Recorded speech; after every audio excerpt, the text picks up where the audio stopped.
Masifnya pembangunan di perkotaan menyebabkan tergusurnya ruang-ruang terbuka hijau. Hilangnya ruang terbuka hijau sangat mempengaruhi kestabilan ekosistem lingkungan, sekaligus meningkatkan polusi yang berdampak buruk pada kesehatan masyarakat.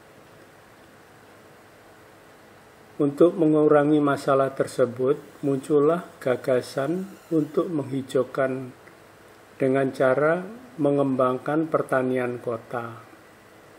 Pertanian kota berarti bercocok tanam di lingkungan perumahan perkotaan, di samping menambah area hijau, juga beriringan dengan keinginan masyarakat kota untuk menjalani pola hidup sehat.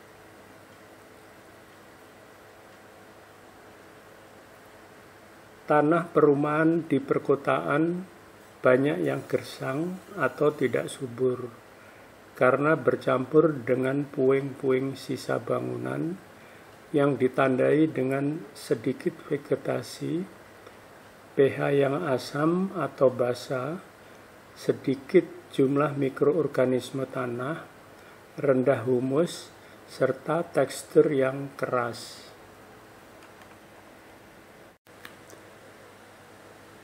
Video ini akan memaparkan pemanfaatan tanah-tanah kosong di perumahan Komplek Departemen Kesehatan 1, RW 09, Kelurahan Jati Bening, Kota Bekasi, sebagai upaya membangun ketahanan pangan masyarakat, suatu upaya eksperimen. Pak Dani Tito, tokoh masyarakat yang juga Ketua RT 04 RW 09, menyiapkan tanah-tanah kosong untuk ditanami dengan tanaman-tanaman yang bermanfaat untuk konsumsi sehari-hari, seperti untuk menanam sayuran, cabai, terong, dan tanaman bumbu-bumbuan ataupun umbi-umbian. Hasil dari eksperimen ini diharapkan mengoptimalkan lahan kosong yang akan memberikan manfaat bagi masyarakat berupa terpeliharanya lingkungan sehat dan menambah ketersediaan pangan segar. Pak Dani Tito sedang melakukan eksperimen menaikkan kesuburan tanah mempergunakan bahan-bahan organik yang dibuat sendiri dengan cara 1. Menaikkan kandungan hara. Hara merupakan salah satu zat yang dibutuhkan tanaman agar dapat tumbuh subur. 2. Menetralkan tanah sampai dengan kadar pH antara 6,5 sampai 7,5 yang akan bermanfaat bagi tanaman menyerap unsur hara, di samping menjadikan tanah ideal sebagai habitat bagi pertumbuhan mikroorganisme penyubur tanah. 3. Merangsang keberadaan cacing yang bermanfaat untuk menggemburkan tanah. Dan yang keempat, menambah mineral-mineral yang terkandung dalam tanah supaya subur, antara lain besi, mangan, magnesium, zinc, dan sulfur. Semua bahan mineral yang dipergunakan untuk mematangkan, menyuburkan tanah dibuat sendiri oleh Pak Tito dari bahan-bahan alami seperti nasi, sisa-sisa tulang, jerami batang padi, dan ragi, ataupun bibit biang jamur cendawan. Bahan yang telah dibuat yang akan dipergunakan untuk pematangan tanah adalah 1. Trichoderma, 2. Kalsium asam humat, 3. Silika karbon, 4. Jamur mikorosa, dan 5. Superhumat. Trichoderma spesies merupakan sejenis cendawan atau fungi yang memiliki aktivitas antifungal atau biofungisida. Trichoderma spesies dapat menghambat pertumbuhan beberapa jamur penyebab penyakit pada tanaman.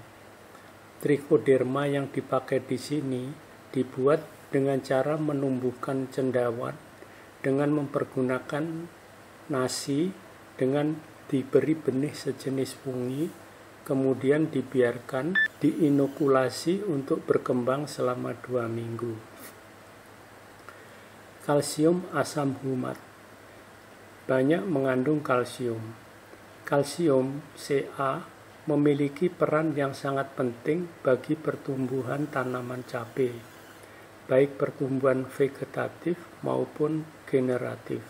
Kalsium adalah salah satu unsur hara yang banyak dibutuhkan oleh tanaman cabai. Kalsium asam humat di sini dibuat dari tulang yang dibakar yang kemudian digerus. Silika karbon.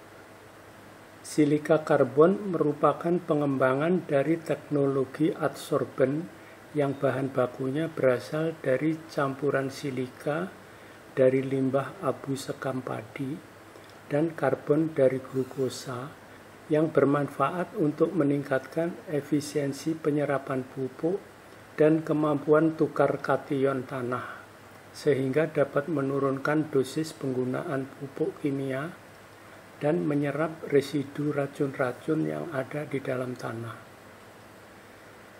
Jamur mikorrhiza. Jamur mikorrhiza merangsang pertumbuhan akar. Istilah mikorrhiza ini berasal dari bahasa Yunani kuno, yaitu berasal dari kata mikes yang berarti jamur dan kata rhiza yang berarti akar. Mikorrhiza mengasosiasikan simbiosis mutualistik antara jamur dengan sistem perakaran tanaman yang mengkolonisasi jaringan akar tanaman selama masa aktif pertumbuhan. Jamur mikorrhiza telah dimanfaatkan oleh beberapa petani dan peneliti di Indonesia. Superhumid. Jerami padi dijadikan arang karbon. Superhumid merupakan asam humid humic acid atau asam humus bermanfaat untuk merangsang pertumbuhan dan perkembangan tanaman.